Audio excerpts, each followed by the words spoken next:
Om Namo Narayanaya.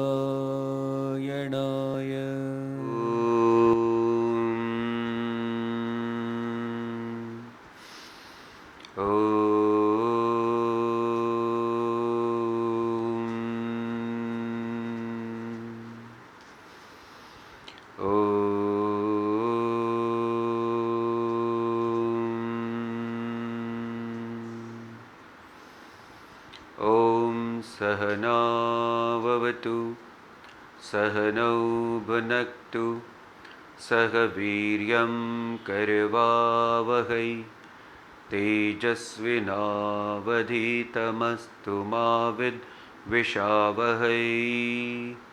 Om Shanti Shanti Shanti. Om Shri Ganeshaya Namaha. Om Shri Saraswatyai Namaha. Om Shri Gurubhyo Namaha. Om Samasta Jana Kalyane Niratam Karunamayam Namami Chinmayam Devam Sadgurum Brahma Vidvaram. Om Satchidananda Rupaya Vishvotpatyadihetave Tapatraya Vinashaya Shri Krishnaya Vayam Namaha. Om Sadashiva Samarambham Shankaracharya Madhyamam Asmadacharya Paryantam Vande Guru Paramparam. Harihi Om. Suprabhatam. Today we are starting a new text. The name of the text is Upadesha Sara. Upadesha Sara, composed by Bhagavan Shri Ramana Maharshi Ji Maharaj. This is a very nice, beautiful and interesting text. See, in life, most of us generally wants to earn name, fame and position and so on. But this all name, fame, position, it is common in transactional world. But we must know there is called as the supreme world, which is called as the spiritual world. If we can attain or gain Him, the supreme reality, the supreme Lord, then it is said in the Shastra that by attaining the supreme, you come to know everything, you gain everything. Let us understand it by a very small, nice story. There was a very big kingdom, and the old king was now a very diseased person, so he wanted his young son to be the king. So he coronated his young son as a king. So everyone was very happy and everything was going fantastically well in the kingdom of this young, very bright king, whose name was Shri Keshav Raj Maharaj. So this Keshav Raj Maharaj was doing very well. Suddenly, after a month or two, a thought came in his mind that whosoever in my kingdom want whatever object to remain satisfied in their life, let me have an exhibition of all the daily needs of a family. So he has put up a very big exhibition wherein all sort of day-to-day requirement and day-to-day comfort objects will be there. All very big exhibition, and then announced that whosoever comes to this exhibition, rather he has announced every person in the kingdom should visit the exhibition and take something with him or her to their home. Nobody can go empty-handed. So everyone was so surprised and thrilled in whole of his kingdom, and the day it was there, everyone rushed to the exhibition, and the exhibition was full of beautiful objects and the requirements, also the food items and everything. Whatever a family requires in their home, everything was kept there in large number. So every person went and took something for their family. It was an evening time. Now there was only one day this exhibition was kept.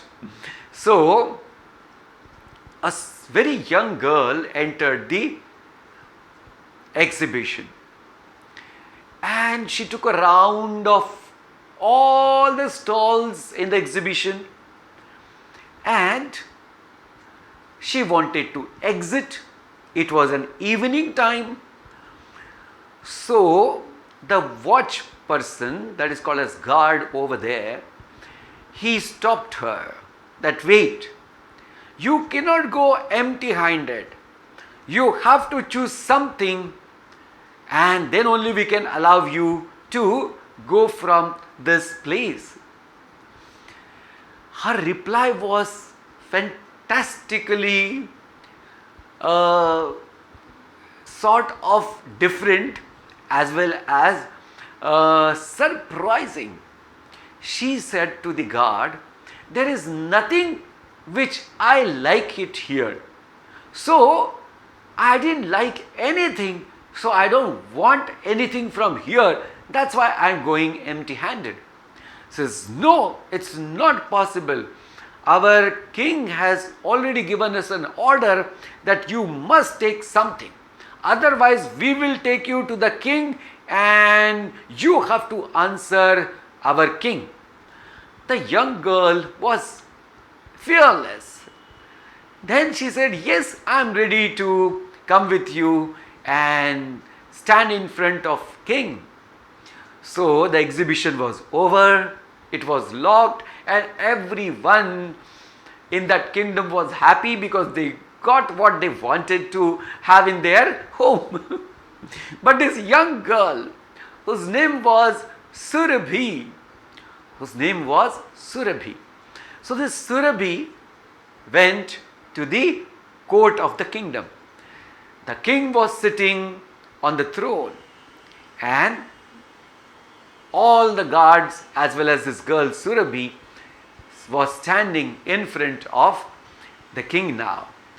The minister said, this is what happened. She came to our exhibition, and as per your order that we told her that you have to select some household object or whatever you like, and then you take it home.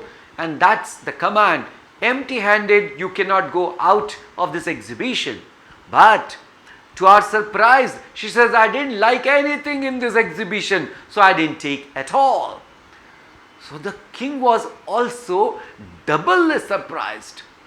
He says, what is your name? Then she says, my name is Surabhi. He says, Surabhi, what do you exactly want? Everything was kept there. He said, no, what I wanted or what I want wasn't there. What I really like wasn't there, so why should I choose that which I do not like? The king was now very curious to know that he has selected all the objects as well as items which are the best, and anyone can really be very much attracted towards those objects.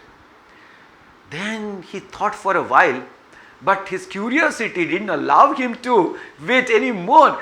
So he asked, okay, I am ready to give whatever you want, you just tell me.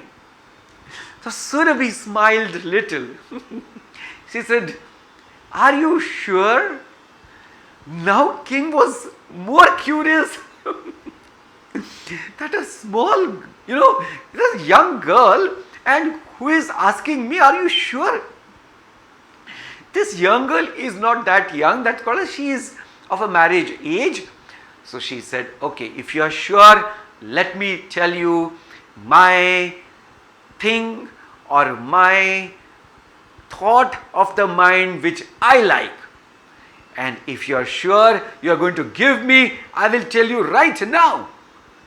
I am again warning you, oh my dear king, that are you sure that you will give me that? He was so sure. He said, yes, I will give that. She said, I like you and nothing other than you in this kingdom. Now that young king got absolutely a setback. He could never imagine this answer from this young beautiful girl. So he thought for a while, and there was no choice for him now because he has already given a word. So he married to a young girl, Surabhi. Now imagine having married to this young king of the whole big kingdom. What Surabhi did not gain. He got everything because king and king's Aishwarya is that where there is nothing lacking in anything. Similarly, one who understands to choose that who is a supreme reality, whom we can call it as Almighty God, one who selects him gains everything in this whole universe. How that our Bhagavan Ramana Maharshi Ji is explaining in this beautiful text called as Upadesha Sara. See, Bhagavan Ramana Maharshi Ji. So Bhagavan title is given to Ramana Maharshi Ji. So we must know this also. Bhagavan is explained as Bhaga Lakshana in our Shastra. Though there are 6 Bhaga Lakshana. What are they? The first Bhaga Lakshana is Aishwarya. Second is Dharma. Third is Shri. Fourth is Yashaha. Fifth is Vairagya. Sixth is Mukti. So these are the 6 Bhaga Lakshana. Now understand, these 6 aspects are there in every one of us, but in very small quantity. Very small quantity. Like, there are businessmen, they also have a Aishwarya. There are, people, those who are doing a job, they have their own Aishwarya in their house as well as in their life.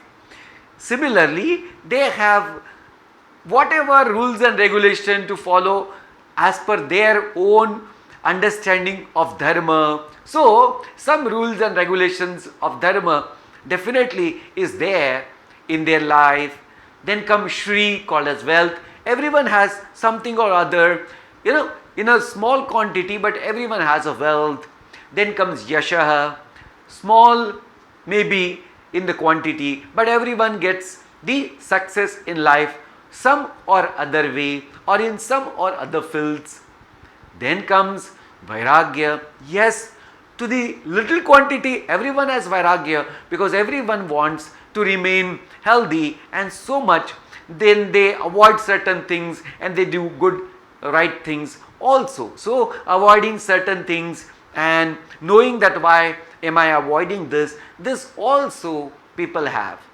So, the last liberation, sort of unlimited quantity or unlimited understanding, people have the freedom to do whatever they want to do. But one who is a realized person, in his life, these all 6 aspects are in abundance.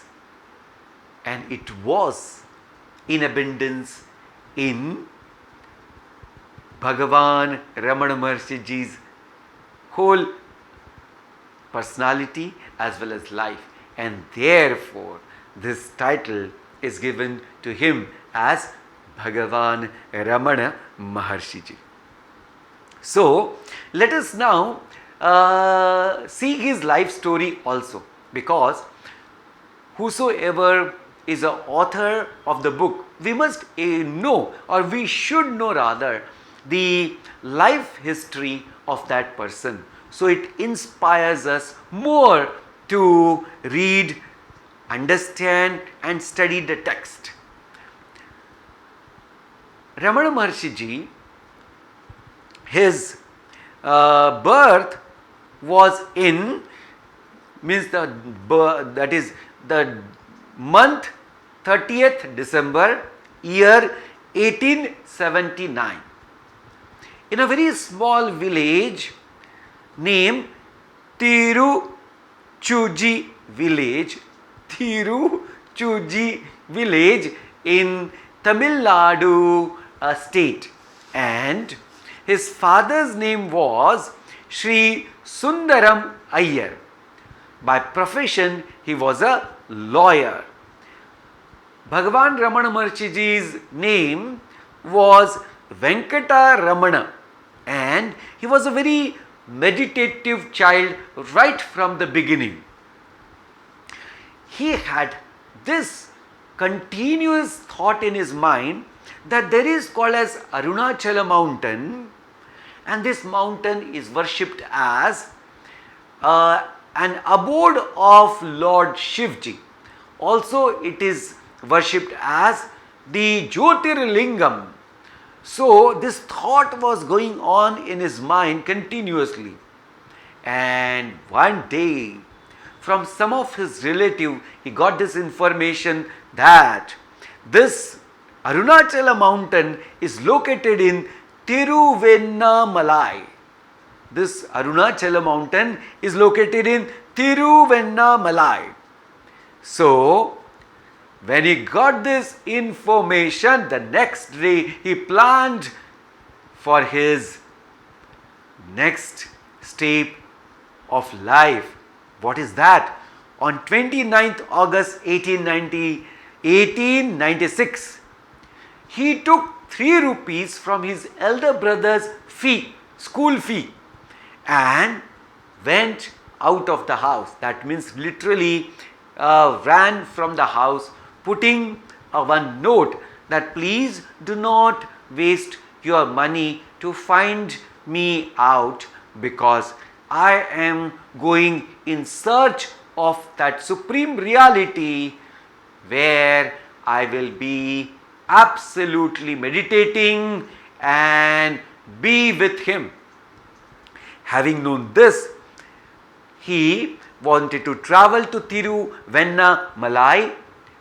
For that, the ticket, this money was not sufficient, so he had some earrings, so he sold that also, and finally he reached to Tiruvennamalai. So some money was left, having travelled and reached to the Arunachala mountain, where he could understand, I have reached at the abode of my father. Now I surrender to to my spiritual father. So there is no need for me to have a fear about anything. Yoga Kshema, that means whatever I require to just maintain, he will provide to me. So he threw the remaining amount which was there in the nearby pond. And first he started living in Tiruvannamalai temple. Then from there when he was living in a temple, most of the time he was in a state of meditation. Then he shifted to one of the Samadhi place of the Mahatma.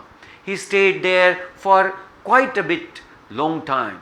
From there he went to the cave of Arunachala mountain, and then he forever really stayed there till the ashram came up as a Ramana Maharshi ashram in Tiruvannamalai. So this is in short about his story. Then important point is his mother also joined him in 1916 when he was quite established and his name was very popular as a great Sant Mahatma, and people used to come and meet him from all part of the country as well as the globe too. Ramana Maharshi Ji's mother took Samadhi in 1992, and Shri Bhagavan Ramana Maharshi Ji, he left his body in 1950. So he was at that time age 70. So he lived for 70 long years, giving blessings to thousands and thousands of the seekers, guiding them towards the highest spirituality, to the highest reality, and that's how he lived his life. During his tenure, a Tamil poet, Sri Muruganara, a great scholar, was writing a Puranic lore in verse form. But he felt that he is not a fit person to write this very important aspect of the Puranic lore. So then he came to Ramana Maharshi Ji Maharaj and requested him to please compose these nice knowledge verses for him. So Ramana Maharshi Ji Maharaj really, with his great scholarly and divine nature, composed this beautiful verses called Upadesha Sara in Tamil. Then this poet translated this Tamil literature of Upadesha Sara into other languages and also in Sanskritam. See, the story goes like this. When certain ascetics were living in Darukavan, they were having this view that actions are independent in giving results. Their view was actions are independent in giving result, and therefore God does not play any role in giving the result. And that's how they were continuously doing yagya, yaga, big havans, and used to get some good result. They have acquired quite a good siddhis also. So, to teach them the lesson, Lord Shivji appeared in a very handsome form of one of, nice sort of sannyasi or sort of young priest. And he was so attractive, he was so handsome. But all these priests, all these ascetics never paid any attention to Shivji in this form. But their wives got completely deluded, got attracted. So this young mendicant or the young priest looking Bhagavan, looking so bright, looking so handsome, looking so great. All wives of this ascetics started following this new form of Shivji. Meanwhile, Vishnu Bhagavan took a Mohini Roop, and that Mohini Roop of Bhagavan Vishnu Ji was also so attractive that all these ascetics started following Mohini in the forest. Suddenly, Bhagavan Vishnu Ji disappeared. So all these ascetics with their siddhis could understand this everything is of the all sort of maya play of that young priest, and they went there, they fought with him, but nothing could happen. So they understood and realized this young person who has appeared in front of us is none other than Shivji himself. So all of them surrendered that moment to Shivji. And at this moment also, they only asked for siddhis and more sort of supernatural powers. Believe, but Shivji Maharaj told them, actions are limited. You only can attain the supremeness by gaining a supreme knowledge. And that's how there Shivji gave them this beautiful knowledge, and that knowledge of this Puranic sort of text is now put it into a verse form and composed beautifully by Bhagavan Ramana Maharshi Ji, which we are going to now study today onwards. So let us start first verse. Let me just give you some brief introduction about the text. In this text, we are going to understand different paths of spiritual advancement. Like in spirituality, people can choose either karma yoga as one form, as a one path.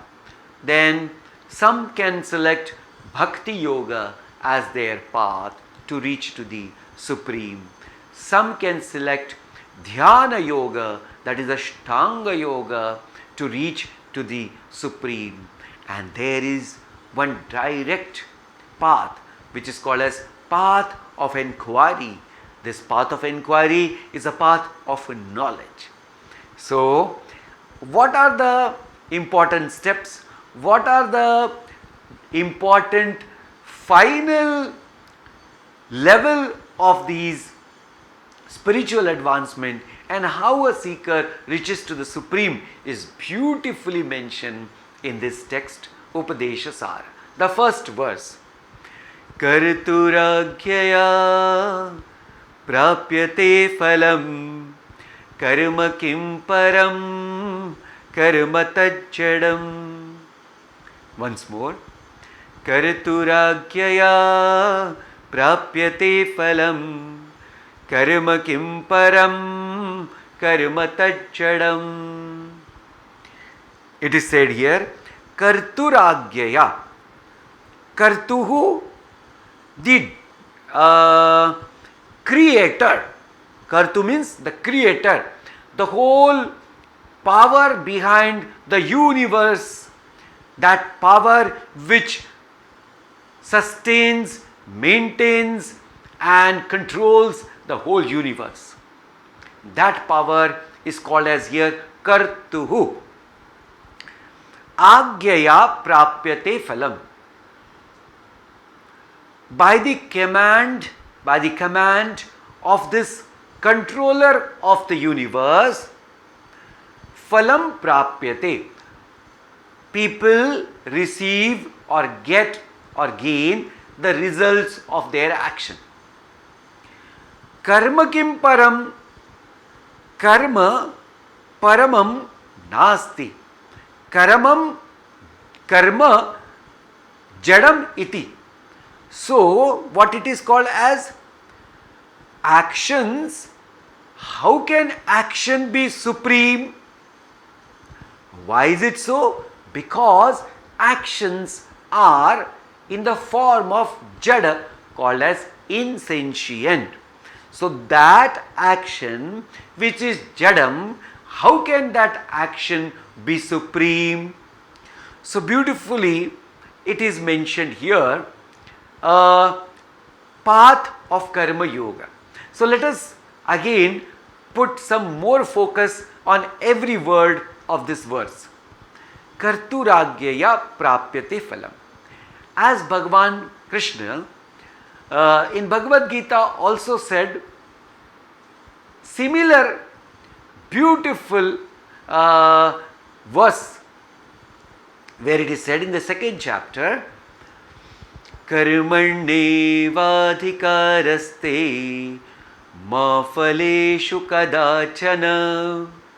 A very famous, very popular verse and often quoted by different speakers at different platforms. What is said by Krishna Bhagavan? Karmanye vadhikaraste ma phaleshu kadachana. A person has a right in selecting his or her own action. Okay, this is the first statement. So there is a choice in selecting the action.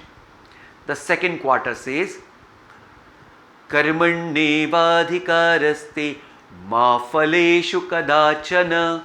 Ma phaleshu kadachana. Never in the result of the action. So there is no choice of selection of the result of your own action.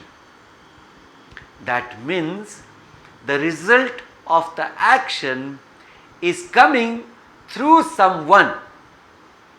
Please note it. Here in Upadesha Sara it is said, Karturagyaya prapyate phalam. What is important to know? That our every phalam, the result of action, is by the command of the supreme controller of the universe. And one must know that we should have a faith in the scriptures as well as the people, those who have realized the truth. So, in our Shastra, there is called as sadhana chatushtaya sampanna adhikari. So, sadhana chatushtaya sampanna adhikari means a seeker, one who has this qualification. What is called as sadhana chatushtaya? So, sadhana chatushtaya are of 4 different categories. The first is viveka, vairagya, shamadhi shatka sampatti, mumukshutvam cha iti. Now viveka, discrimination, vairagya, dispassion. Now shamadhi shatka sampatti, it has 6 aspects. What are they? Shama, mind control; dama, indriya control; uparama, self-withdrawal; then titiksha, called as forbearance; shraddha, faith. So what is a faith there? Explained beautifully by Adi Shankaracharya Ji Bhagavan in Tattva Bodh. He says there, Shastreshu Guruvakeshu Sampurna Vishwasa iti Shraddha. Shastreshu, in the scriptures; Guruvakeshu, in the words of the teacher, the spiritual teacher; Sampurna Vishwasa, complete faith. That is called as Shraddha. So, we must have this complete faith in the words of spiritual masters as well as our own scriptures. So, it is said in Bhagavad Gita that yes, you have definitely a choice. of selecting your action, but you do not have a choice in selecting the result of the action. And here is a great difficulty for majority of us, that we do not accept it. Why? Because we are so possessed with this idea that what I want, I must get it. What I want, I must get it, and I should get it through my own action. So my dear, understand, no doubt you can put your best in your action, but what result will come from your action, that you cannot command.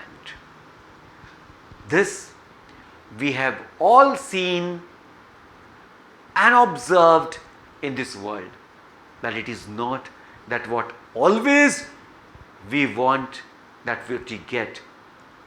Many a times whatever we do not want, but that comes to our life, and that becomes a difficulty in majority of the life, in majority of the people, in the life of majority of the people. This is how it is. But if someone understands that I have a choice in action, so let us put our best in action, and let us not continuously keep thinking about the action. Why is it so? We should not continuously thinking about the result of the action. Please note it. We should put our 100% in action, but we should not keep thinking about the result of the action. Why is it so? So Pujya Gurudev Swami Chinmayanand Ji beautifully explains here. He says, understand, if a person continuously keep thinking about the result of the action, that means his complete mind is focused on the result, that which is not present at all in this moment. Please note, that result which is not present in this moment at all. So it is a future. So that future nobody knows, nobody has seen, nothing. So whole energy, the whole thought pattern is focused on that which is not present at all. Please think about it. That means that which is not, somebody's, if keep thinking about it, it is absolutely waste of energy and waste of time. This is one important aspect. Instead, this time, this energy which we are spending on this result of action, by continuously thinking about it, should be channelized towards our action. Action in the present. So we can do our best in our action in present status. So please understand, what will happen? That energy which we have conserved by restraining our thought pattern and not letting it go to the future, that energy is channelized to the present action.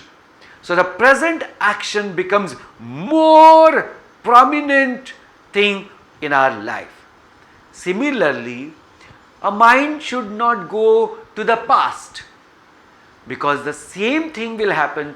That past which is not there at present, which is dead and gone, why should we just spend our energy and waste our time in thinking about what happened in the past? Even if something happened, do not keep thinking about it, good or bad. No doubt you should take a lesson from your past, but you should not brood over it. Please understand, do not brood over it at all. So therefore, one who does not allow his energy to waste in future result of action, as well as he does not allow his thought pattern to go and brood over about any past situation, good or bad, but he focuses his complete attention in the present without any excitement. Such person who can do the action can gain a better result in life. So, understand this principle. This is a principle of Karma Yoga. The basic principle of Karma Yoga, that let us understand this very important aspect of the life, that we have no doubt the choice in selecting the action, but we do not have the choice of selecting the result of the action. So, from where the result is coming? Beautifully explained here. The result is coming from the controller of the whole universe. How can I understand controller? Okay. Please now think for a little while. Whatever we are doing, like my mic is working because there is someone who is there to control it, right? Otherwise, if it start working on its own, it will be a chaos. So there is a controller of this mic system, the whole so-called as sound system. Somebody is there to control it and put it at a right rhythm or right level. So there is a controller. Now understand, our electricity, which is helping us in brightening this whole room, as well as because of the electricity, this bulb is also shining and giving us a light, so we can read, we can see, we can do our lot of actions. This electricity is also under control of electricity board, and because of that there is a continuous right flow of electricity, and there is nothing called as disruption or there is discontinuation, because somebody is there in the controlled room where that person is controlling. Okay. Next, some important aspect we must know, that who is continuously controlling our breath? How is it happening? See, you and me are not forcefully taking the breath. It's just happening. That means understand, this breath which is coming in and this breath which is going out, this started at one moment. And we all know, though it's scary to imagine, but it's a fact and it's a truth, that this breath one day will stop. Now just imagine, it started because of someone's command. It will also stop because of someone's command. Please understand. Another important point. This is all we have to understand. This controller is there. And we must believe in the controller, the supreme power of this universe. Next important example. When someone is in a deep sleep, complete deep sleep, understand, the body is in absolute laya avastha, means as if it is not there. Mind is also not functioning at all, as if it is not there. Then intellect also is not functioning as if it is not there. There is no projection, there is no thought in the mind, there is no idea in the intellect at all. And the body is in a rest position. In this state, which is called as the deep sleep state, all body functions called as pumping of the heart is going on or not? Yes, it's going on. The blood circulation throughout the body is happening or not? Yes, it is happening. The nervous system is working or not? Yes, it's happening. So just imagine, people eat and go to the bed. Who is digesting the food? Are they doing anything? No. That means there is someone who is controlling all these actions too. So therefore, there should not be any sort of confusion or a question mark to understand the controller, the command of the universal power, the Almighty Lord, which is very important. Now you can understand, if the results are coming by the command of the supreme power of this universe, the Almighty Lord or the controller or supreme truth, then what should we understand? Understand this action is not supreme. Why? Because this action itself is insentient. What does it mean? Action cannot bring result on its own. The first point. Action on its own cannot be an action. Like, on its own, action cannot happen. It requires an instrument for the action to happen. So point number one now. The instrument by which the action is done. Think, is it supreme or is it limited? Good question or not? The instrument, like our hand, is an instrument for the action. So this hand and its power is limited. So think, if the hand and its power is limited, can a limited instrument anytime or anyhow can do something supreme, something unlimited? Not possible. Logically, it is not possible. Similarly, the mind which is guiding this action is also an instrument. It's a subtle instrument. It also has its own limitation. Therefore, this also is limited. The power of our intellect is also limited. Therefore, when intellect, which is a powerhouse of knowledge, it has its own limitation. The guiding force for the action, that which is the mind, that also has its own limitation.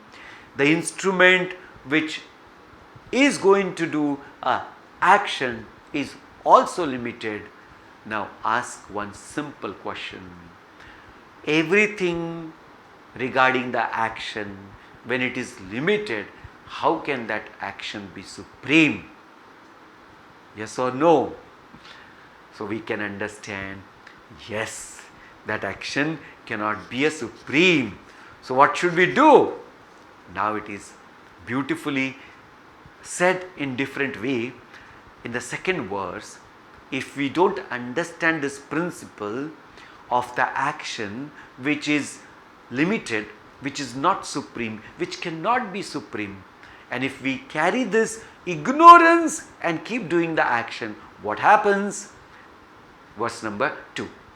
Kartu krutimaho dadau krutimaho dadau patana karanam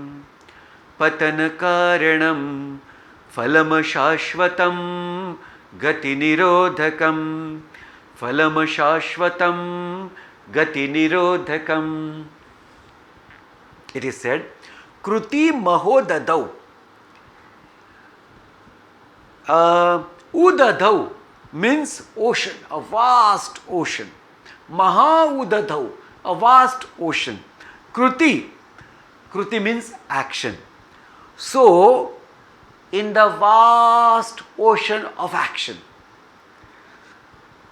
just imagine in the vast ocean of the action, what it is said, Patana Karanam, this action which is done with a limited understanding or with ignorance, that action, Patana Karanam, that action is the action, or that action is a cause of our own fall. Is a cause of our own fall. Why? Because Gati Nirodhakam. This ignorance is such which does not allow us to progress spiritually, and therefore it is said it is an obstruction in our path of spiritual progress. Then it is said, Phalam Ashashvatam. If somebody who is thinking that through action I will reach to the Supreme, it's not possible, because when the action itself is limited, is impermanent, then one must understand that which is limited, that which is impermanent, the result of it also will be impermanent as well as limited. So, having understood this, what should we know? Let us follow the path of spirituality at first level, the Karma Yoga. Karma Yoga is the answer to remove this shell of ignorance. When we start doing slowly with right understanding, with right knowledge, our own actions, the mind starts becoming more and more pure. How is it so? Now it is said in the third verse, Ishwararpitam Nechaya Krutam Chitta Shodhakam Mukti Sadhakam. Ishwararpitam Nechaya Krutam Chitta Shodhakam Mukti Sadhakam. Our actions, how it should be? Ishwararpitam. All our action should be dedicated to that Supreme Lord. Naichaya Kritam. And should not be done by attitude of egocentric desire. And should not be done by the egocentric attitude. It should be done without desires of our mind, desires of our ignorant mind. Then what happens? What is the parinama result? Chitta Shodhakam. It purifies our mind. What is an ultimate game it can be? Then it is said by Bhagavan Ramana Maharshi Ji, it is Mukti Sadhakam. That action which is dedicated at the feet of the Lord and not done with the attitude of egocentric desire, then that action becomes a means of liberation. How is it possible? Yes, we will definitely think more about it in our next session. Till then, we have to reflect over whatever we have studied in today's class. We will definitely start a meditation session in the same class. But let our understanding be very clear, because clarity is extremely important in the path of spirituality and also in the progress of our spiritual life. Om Purnamada Purnamidam Purnat Purnamudachyate Purnasya Purnamadaya Purnamevavashishyate. Om Shanti Shanti Shantihi. Harihi Om. Shri Gurubhyo Namaha. Harihi Om. Sadgurunath Maharaj Ki Jai. Om Namo Narayanaya.